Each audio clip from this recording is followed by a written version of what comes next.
When you watch poker on TV, you're often going to hear the commentators refer to ace-king as a monster hand.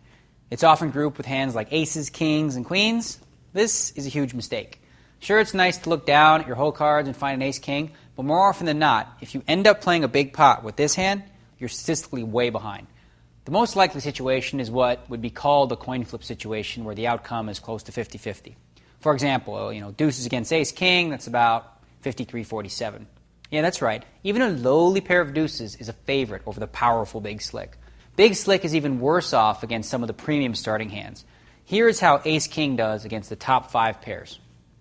So as you can see, when Big Slick is up against these premium pairs, it is hardly a coin flip, especially against the 2 top hands, aces and kings.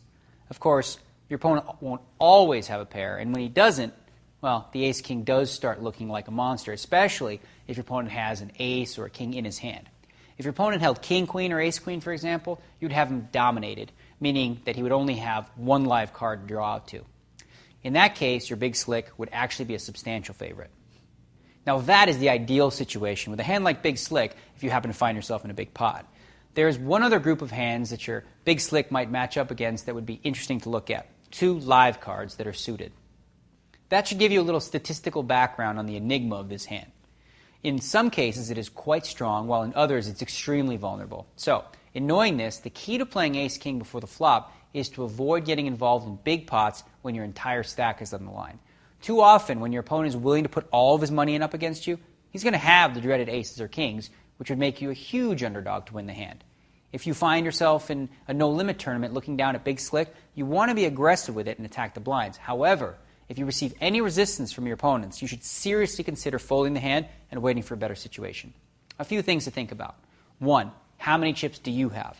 If you're short-stacked and need to win a big pot to get back in the game, well, then you should probably be very aggressive with Big Slick and go all in.